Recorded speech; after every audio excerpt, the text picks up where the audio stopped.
Hello and welcome to The Lucky Roll, an eclectic channel for eclectic games, and today we're going to be looking at Civilization, the board game. Now, this is not to be confused with the Civilization board game from Fantasy Flight. This is Civilization by Gibsons Games. This was a board game that came out initially in 1980 and has been reprinted, I think, 4 times. This is the 4th time it's been reprinted by Gibsons in 2018. Now, this board game was a trailblazer in its time because I think it's the first board game that brought in the introduction of a technology tree, which of course is a mechanic that's been copied many times since in both computer games and in board games. Now, one of the other things that I thought that was interesting about this is it's a game for 2 to 7 players, it's 12 years upwards, but it takes from 4 to 7 hours to play. This is a beast of a game. Now, it starts in the ancient world, and you start off with one population, and of course your population will grow and eventually bump into other populations because, you know, you have to expand. Combat is not a major factor, but trade and strategy are important to it. It's a game that I was thinking of the Sid Meier Civilization when I saw this. Saw it in the store and I thought, okay, did a bit of a research on it, and I realized that this is basically, it's a heritage game and one that really captured my imagination as to how innovative it actually was for the time. It was a very good price, and basically as your people grow, they will collect and trade commodities like such as papyrus, salt, bronze, and they will trade these with other nations in order to advance. So it starts back in the dawn of history, which is 250 BC, and each full game can take, not 4 to 7, 6 to 8 hours. But there are short versions covered in the rules. So with no further ado, let's open this up and have a look inside. Now, this game, I cannot guarantee a quick review, as well, it's a big ask to get your friends in for a game that lasts 6 to 8 hours, but perhaps someday with a forthcoming bank holiday, I might be able to con a couple of them in to try this game out. So, lifting the box for the very first time, we are greeted with the instruction book, which is not dense, it's 8 pages. It's practically all text, but it must be a fairly straightforward mechanic because it's not like, say, Twilight 4th Imperium, where you have a whole multitude of text. So for an old game, it's not overly dependent on a very thick rule book. We have, of course, a huge board, which, well, I gotta admit, is not the prettiest board. It's certainly a relic of its time. As you can see, the graphic design is not great. Now, that said, you know, a good game is a good game, and this is obviously a good game. But, yeah, you know, the aesthetics of it have suffered a little bit. Nevertheless, we can see the trade items here. So we've got hides and ochre, iron and papyrus, salt, grain, cloth, bronze, spices, gems, and gold. And we have a census here for what I presume is population. We have, of course, the different ages. So we have Africa, Italy, Illyria, Thrace, Crete, Asia, Assyria, Babylon, and Egypt. And we go from the Stone Age to the Bronze Age to the Iron Age. And of course, it's the, I believe it's the Mediterranean, is it? So we have Athens, we have Mycenae, we have Sparta, we have Jerusalem, we have Tanis, we have Cyrene, we have Carthage, we have Tepius. So this is definitely the ancient world. So the board is nice and big, not top tier quality, but certainly a table hog. But I think if you're going to be playing a game that's 4 to 6 hours long, you'd want a nice sizable board. We have here a huge selection of tokens, so we'll just open this up and see what we have inside.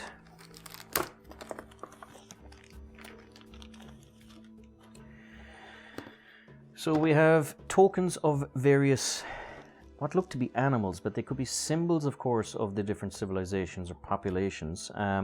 We have what look like ducks, we have cranes, elephants, buffalo, we have what looks like to be an Egyptian dog thing, another Egyptian Jerusalem dog thing.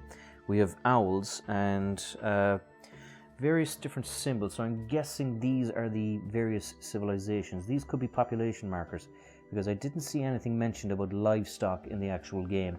So as you can see, there's a few different symbols there. Now, I'm not a student of ancient history, so I could be showing my absolute ignorance and not realizing that these are ancient symbols for ancient civilizations.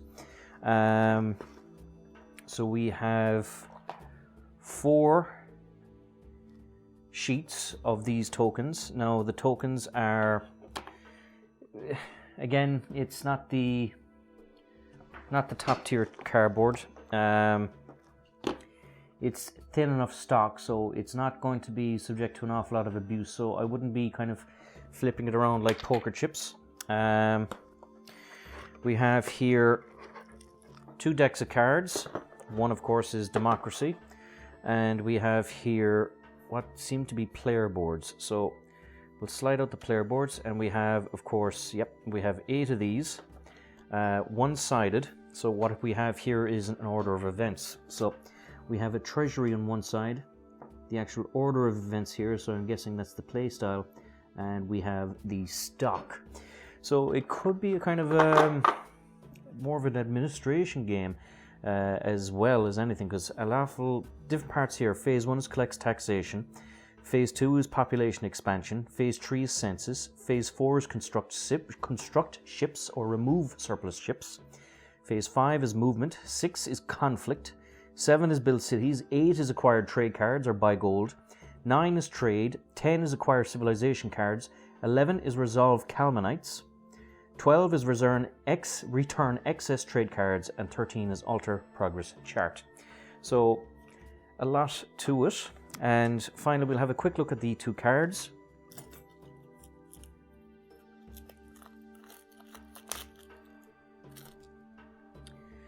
So we have a lot of democracy cards, which basically democracy reduces the effect of civil war and civil disorder. We have philosophy cards, which reduces the effect of iconoclasm and heresy and modifies civil war.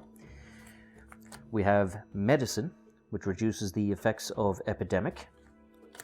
We have engineering, which strengthens city defenses and reduces the effects of flood. We have drama and poetry, which counts 20 towards literacy. We have literacy. Sorry, bad alliteration. We have literacy, which counts 25 towards law, democracy, and philosophy. We have architecture, which counts 15 towards any civic. We have music, which counts 30 towards philosophy.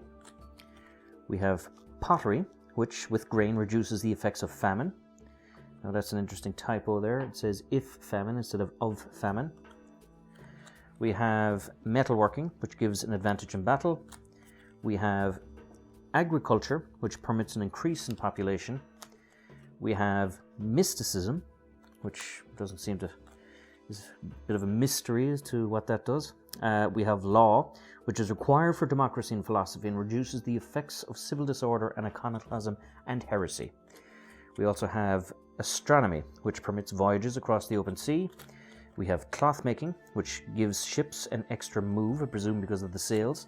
And we have finally, of course, coinage, which makes the world go round and allows for changes in taxation. So these are one set of cards. Now, there is no back to them. So I'm guessing that it's not kind of a draw game that you randomly get a certain section of cards, and there does seem to be plenty of spaces for them. And here we have cards which do have a back.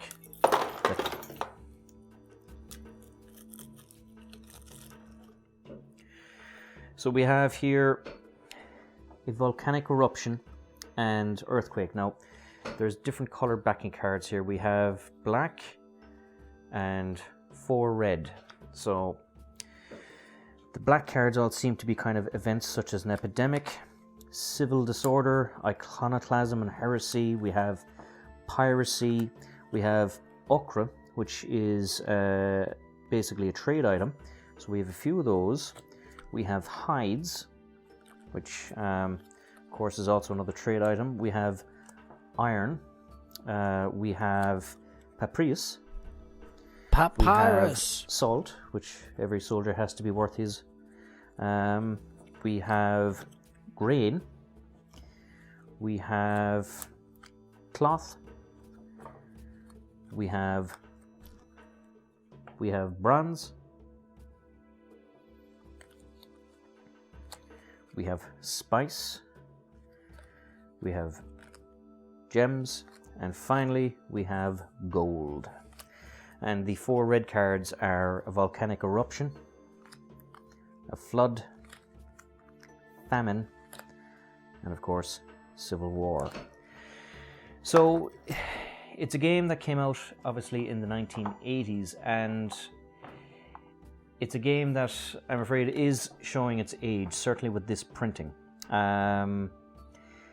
Nevertheless, it's a game that is, I think, from what I've read, historically significant, because it introduced a mechanic that has been copied by so many games since, and at the very least is something I'd like to try to kind of tick off in my board game played it bucket list.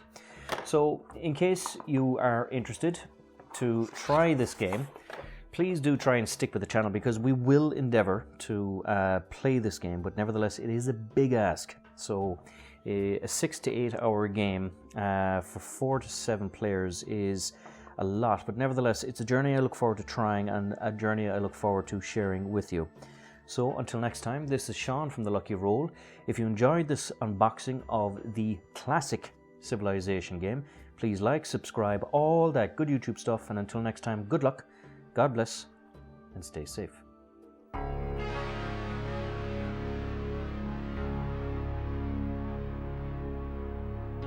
Papyrus.